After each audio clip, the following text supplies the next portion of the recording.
Assalamualaikum Bapak. Waalaikumsalam Ibu Tika, apa kabar? Alhamdulillah sehat. Bapak bagaimana kabarnya Pak? Alhamdulillah sehat. Ya, Ya. mohon maaf ya Pak mengganggu waktunya pada Baik hari Ibu, ini. ya silakan. Hari ini saya akan mewawancarai Bapak dan mengenai bagaimana cara Bapak dalam mengambil keputusan-keputusan di mana kepala sekolah muaranya tempatnya untuk mengambil suatu keputusan. Nah, yang saya akan tanyakan, Bapak pernah tidak mengalami gitu suatu dilema etika atau rujukan moral di sekolah Bapak? Iya, kami pernah. Sebenarnya ada beberapa sih kendala-kendala yang kami hadapi. Salah satunya adalah pertanyaan dari Ibu Tika tadi. Yang kami alami dalam waktu dekat ini ya, kami sebenarnya sudah punya program sekolah yang akan kami implementasikan di kurikulum dalam kurikulum sekolah, dan tentunya ini juga menjadi satu progres yang kami laksanakan di semester pertama. Nah, bulan kemarin kita ada program kegiatan kunjungan ke mall ikan yang ada di SUPN. Kebetulan SUPN Kota Agung ini menjalin kerjasama dengan kami. Program sudah kami buat, kemudian pelaksanaan jadwal sudah, surat juga kami sudah bersurat ke kepala sekolah yang akan kami kunjungi. Kami menunggu jadwal sudah tentukan. Setelah kami kirim surat, 1 pekan ke depan kami sudah mendapat jawaban bahwa kunjungan akan dilaksanakan pada hari Selasa. Nah, setelah jadwal kami dapat, kemudian saya bersama rekan-rekan bermusyawarah, kemudian memberikan arahan secara teknis dalam persiapan keberangkatan. Direncanakan keberangkatan itu kami akan berangkat, ya, jadi kami sudah menjadwalkan untuk keberangkatan secara keseluruhan. Biasanya pada saat keberangkatan tahun lalu itu kami disupport oleh dukungan armada bus dari sekolah yang akan kami kunjungi. Untuk tahun ini kita ada 6 rombel yang kita akan bagi menjadi 2 trip keberangkatan. Artinya 1 trip itu 3 rombel diangkat dengan 1 bis kemudian berangkat. Jadwal sudah ditentukan, kemudian sudah kami keluarkan kepada orang tua, pemberitahuan melalui grup WhatsApp. Alhamdulillah respon dari orang tua cukup bagus. Mungkin itu yang kami sampaikan kaitan dengan jadwal yang kita laksanakan. Kemudian tadi Ibu Tika menanyakan apakah ada dilema etika pada saat progres itu dilaksanakan. Ya, jadi permasalahan yang kami hadapi adalah pada saat jadwal kita sudah siap dalam keberangkatan, kemudian jadwal-jadwal berikutnya juga kami sudah susun sedemikian rupa sehingga progres semua dapat berjalan dengan baik. Kami mendapat kabar melalui PJ kegiatan bahwa ternyata pada saat pelaksanaan di hari Selasa tersebut ditunda karena ada juga kegiatan yang di sana yang tidak bisa dilaksanakan dalam kaitan persiapan penerimaan kami. Nah, dalam hal ini saya tidak bisa mengambil keputusan sendiri bahwa ini adalah keputusan yang harus disampaikan. Namun juga di satu sisi ini menjadi prioritas sekolah. Jadi saya kumpulkan para guru, kami bermusyawarah ulang, menyampaikan permasalahan yang ada di kegiatan tersebut. Pada saat melakukan musyawarah, ternyata para guru menginginkan bahwa ini sudah harus dilaksanakan. Surat edaran sudah diberikan, kemudian kaitan dengan pembiayaan juga yang kami siapkan sedemikian rupa. Tapi dalam hal ini saya sampaikan bahwa kita juga tidak bisa melaksanakan kegiatan yang diundur itu dijadwalkan ulang karena kebetulan pada saat jadwal nanti yang sudah tentukan kita ada kegiatan yang bersama di sekolah juga. Seperti itu, Bu Tika. Jadi ini ya Pak, Bapak dilema etikanya ketika harus ketika dua jadwal yang bersamaan. Jadi dua-duanya urgent ya Pak ya. Betul, Tidak bisa iya. ditinggalkan. Nah, lalu bagaimana Bapak menjalankan pengambilan keputusan di sekolah Bapak, terutama untuk kasus-kasus tadi ya Pak ya, yang sudah Bapak jelaskan tadi, yang mana di mana itu dua-duanya sama-sama urgent gitu. Sama-sama urgent, ya. Ya. Jadi saya menyampaikan bahwa kepentingan dari kedua kegiatan itu kebetulan harinya sama, harus dilaksanakan. Saya mencoba urung pendapat dengan para guru bahwa bagaimana kalau pelaksanaan kegiatan itu kita bagi menjadi dua. Tetap kegiatan pelaksanaan di sekolah tetap berjalan dengan baik, kemudian kegiatan kunjungan yang sudah dijadwalkan ulang oleh pelaksana di lapangan, kaitannya ini adalah SPM, tetap kita laksanakan. Setelah kita komunikasikan, kemudian kita data ulang kembali apa saja kebutuhan-kebutuhan yang kita akan laksanakan, kemudian pelaksanaan juga harus seefisien mungkin dengan membagi di dua kegiatan, karena pada saat di dua kegiatan ini tentunya guru akan berperan terbagi dua. Sebagian pelaksanaan akan berangkat ke USPM, sebagian pula kegiatan ada yang akan di sekolah.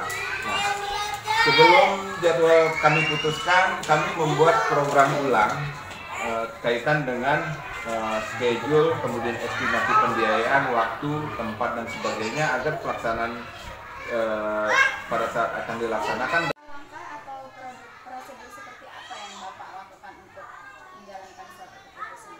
Ya, saya menyadari bahwa keputusan ini harus diambil bersama-sama agar hasilnya juga bisa mendapat support dukungan dari para guru ya. Jadi yang pertama kita jadwalkan untuk rapat ulang, kemudian kami identifikasi akar permasalahannya, kemudian apa menjadi solusinya, kemudian progresnya akan seperti apa agar pelaksanaannya tetap menjadi keputusan bersama. Jadi para guru alhamdulillah respon, kemudian ya memang dinamikanya adalah mengelola satu keputusan ini tidak bisa satu pihak saja yang menentukan. Kita melihat sebab akibat juga dan prosesnya seperti apa. Pada saat pelaksanaannya keputusan itu bisa diambil sehingga menghasilkan suatu kesimpulan yang bisa dijalankan sebaik-baiknya oleh kami bersama seperti itu. Terus Pak, ketika Bapak mengalami di Medika, hal-hal yang paling efektif yang Bapak akan lakukan gitu, yang maksudnya dalam mengambil suatu keputusan itu hal-hal yang paling efektif itu seperti apa Pak? Ya. Hal efektif yang pertama adalah mengondisikan situasi di lapangan dulu. Jadi kondisi di lapangan harus berjalan seefisien mungkin, seefektif mungkin. Kemudian akurasi waktu juga, karena pengambilan keputusan dalam kegiatan tersebut juga kita melihat spare waktu yang disiapkan. Kemudian dukungan ya, dukungan ini sangat berpengaruh akan suksesnya satu kegiatan. Jadi mungkin poin itu yang saya perlu tekankan seperti itu. Baik Pak, selanjutnya hal-hal apa saja yang menjadi tantangan Bapak ketika Bapak mengambil suatu keputusan? Ya, tantangannya bisa jadi itu bisa ditolak, ada penolakan, kemudian juga keefektifan waktu ya yang sudah kita rencanakan sebaik mungkin ternyata harus dibagi.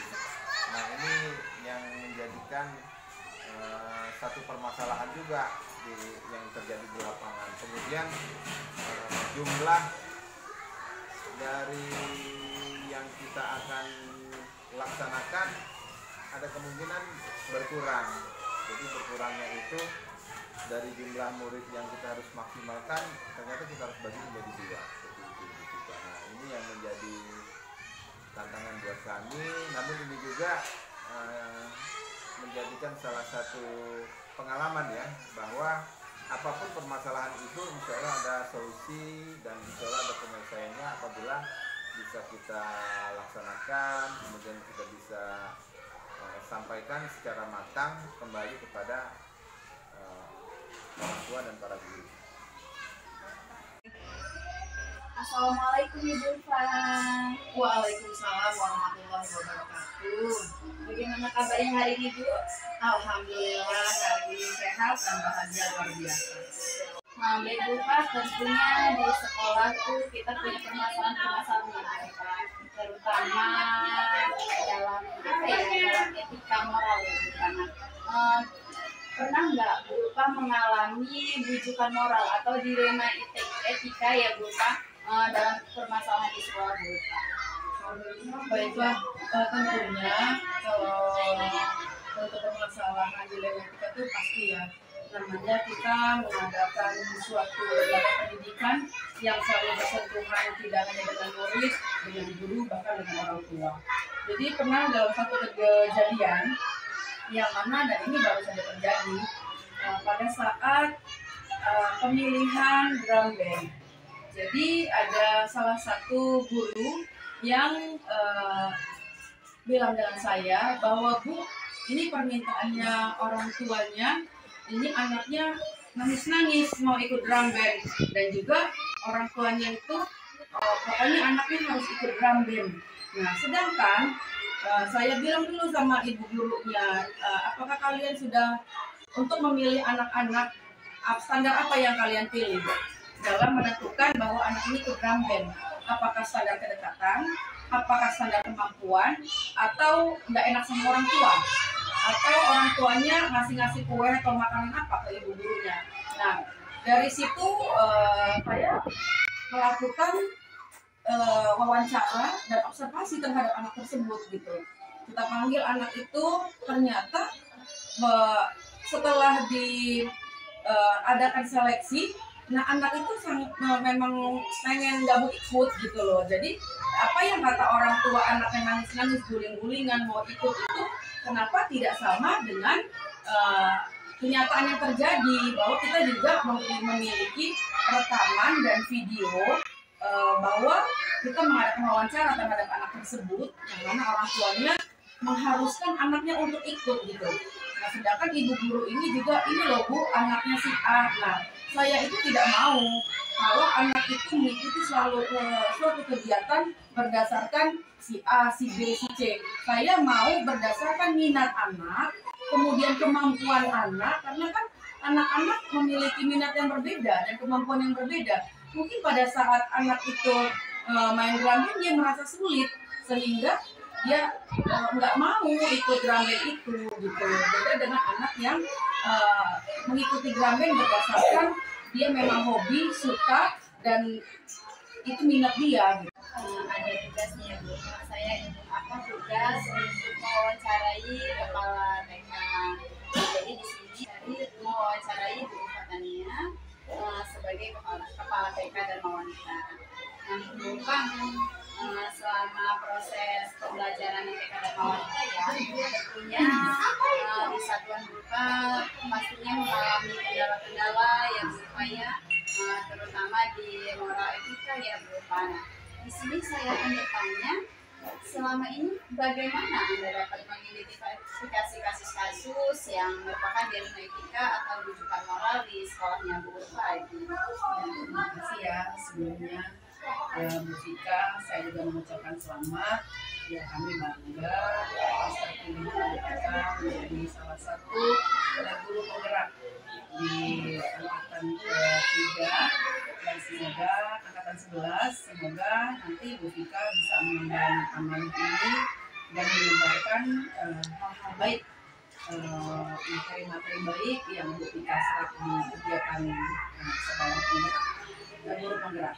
Baiklah, langkah-langkah yang saya lakukan dalam menghadapi problema etika, yang pertama tentunya saya mengidentifikasi dulu apa sih masalah yang terjadi. Nah, kemudian setelah saya tahu masalah yang terjadi itu, saya mencari akar masalah ini seperti apa, bagaimana masalah itu bisa terjadi, dan tentunya dalam masalah ini mungkin ada orang-orang yang melihat tentang kejadian tersebut Kemudian itu apa namanya, saya kalau ada memang catatan yang resmi, saya mengacu pada catatan tersebut untuk menyelesaikan suatu problema etika yang dihadapi di sekolah. Dan juga selaku kepala sekolah, tentunya saya tidak boleh berpihak. Tentunya kalau permasalahan itu dipicu oleh dua berpihak. Jadi selaku kepala TK, saya tidak bisa apa namanya itu memihak salah satunya. Dengan pertimbangan saya lebih dekat dari guru yang ini, tapi saya memilih keputusan itu, memilih keputusan untuk menyelesaikan masalah berdasarkan fakta yang terjadi. Dari yang sudah Ibu jabarkan tadi, yaitu sudah mengidentifikasi masalah, sudah ditemukan permasalahannya. Nah, terus bagaimana Ibu menjalankan gitu kan, menjalankan pengambilan keputusan itu? Misalkan kasus itu sama-sama benar. Nah, dalam Ibu menjalankan pengambilan keputusan itu seperti apa? Ya, tentunya setiap masalah pasti orang itu ingin pembenaran masing-masing ya. Kalau kita mengacu pada dua belah pihak itu saja, tentunya semuanya ingin merasa benar. Itu tidak akan ada titik terang. Mungkin saya akan melibatkan pihak ketiga. Pihak ketiga di sini, apakah pada saat kejadian itu ada yang melihat kejadian itu secara rinci? Itu yang pertama pertimbangan saya. Yang kedua, saya melihat yang mana yang kejadiannya memang benar-benar, misalnya ada keputusan yang harus saya ambil ya, ada harus keputusan, mungkin saya lebih melihat pada yang pertama urgensinya. Bagaimana keputusan itu yang paling urgent itu yang mana? Itu yang akan saya dahulukan. Mungkin seperti itu. Jadi melibatkan pihak ketiga dulu ya Bu ya. Jadi bertanya dulu pokok permasalahan siapa, setelah itu melihat urgensinya, skala prioritas ya. Nah, baik.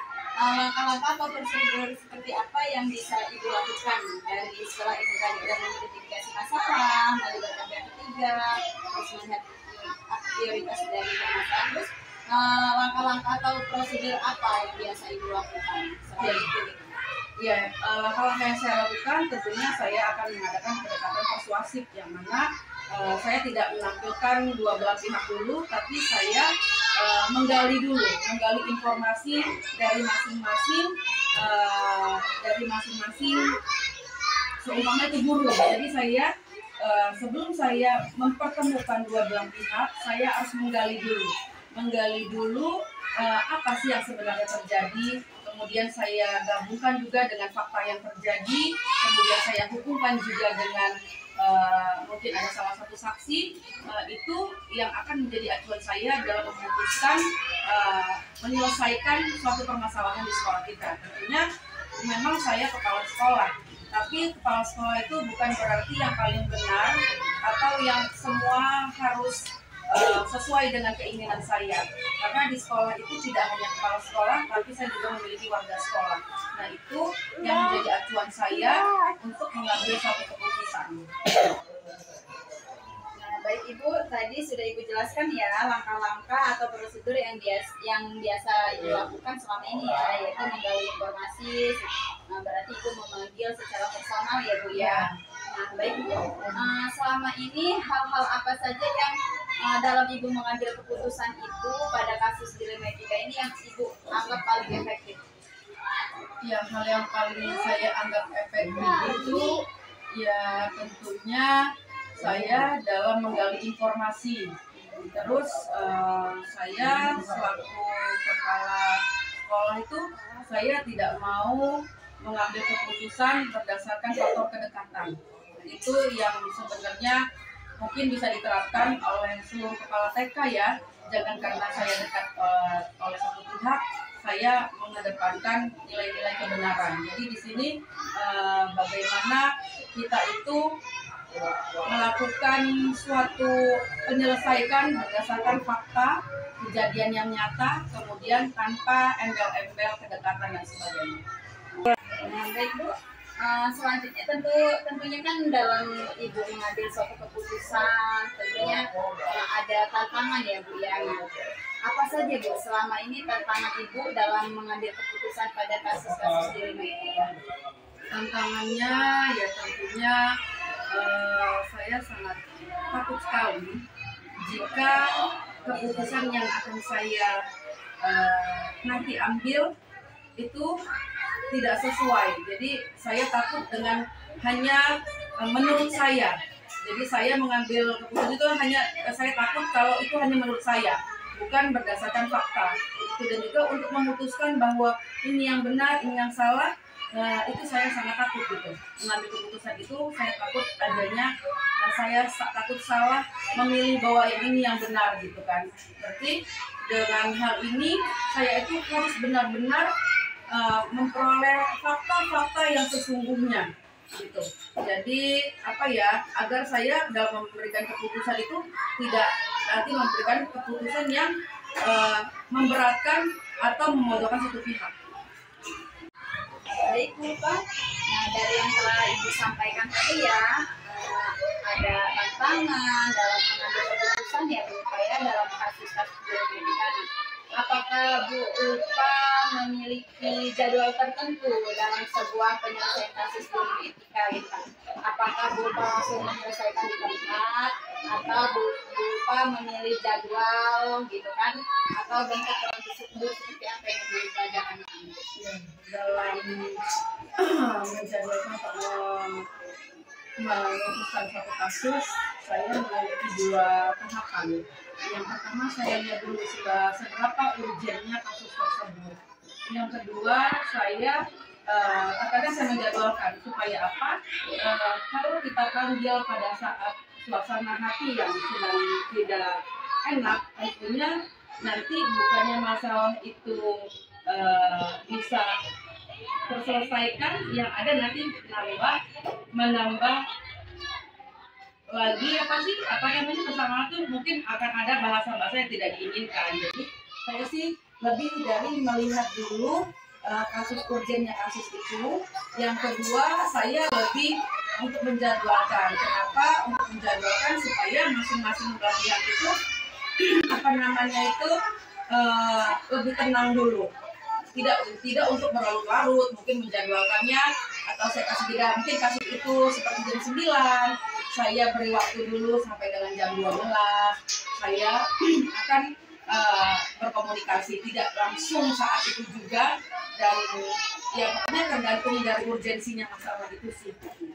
Nanti berupa melakukan dua tahapan ya Bu ya.